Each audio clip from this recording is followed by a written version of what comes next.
बजाज चेतक एक ऐसा स्कूटर जो शायद सबके ही पास होगा और सबकी कोई ना कोई याद उससे जरूर जुड़ी होगी। बचपन में हर किसी ने स्कूटर की सवारी तो जरूर ली होगी और स्कूटर और माँ बेटे के ऐसे ही अनोखे रिश्ते के बारे में आज हम आपको बताने जा रहे हैं। आदाब, आप देख रहे हैं आवाज़ वॉइस और मैं हूँ आपके साथ अमीना माजिद। मैसूर के 45 वर्षीय डी कृष्ण कुमार और उनकी 75 वर्षीय माँ चूड़ा रत्ना की यात्रा बेहद खास है।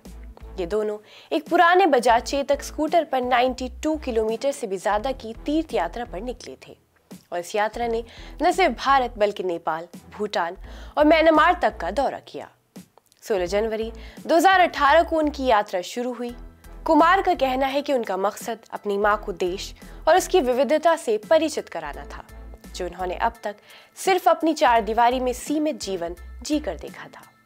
कुमार के पिता के निधन के बाद वो अपने परिवार की जिम्मेदारियों की तरफ ज्यादा हो गए और उन्होंने अपनी आगे जाकर नौकरी छोड़ दी और अपनी बचत से यात्रा की योजना बनाई। उनकी इस यात्रा का मकसद सिर्फ धार्मिक स्थलों की यात्रा नहीं था, बल्कि वो अपनी माँ को दुनिया की खूबसूरती दिखाना चाहते थे।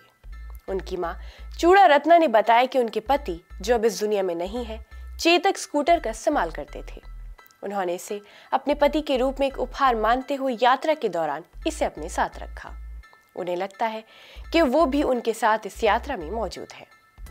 कुमार और उनकी मां की यात्रा ने उन्हें भारत के लगभग हर कोने में ले जाकर धार्मिक स्थलों की यात्रा करने का मौका दिया। ये यात्रा उनके लिए सबसे खास रही है क्योंकि वो उस बात को करीब से देख पाए हैं जिसके बारे में उन्होंने हमेशा सुना और पढ़ा कि विविधता में एकता और भारत का गौरव है।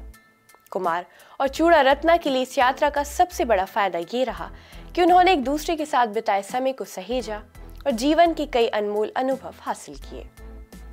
कुमार, जो कई भाषाएं बोलते हैं, उन्होंने बंगाली भी सीखी और कई धार्मिक स्थलों पर पहुंचने के बाद स्थानीय भाषाओं का सम्मान भी किया।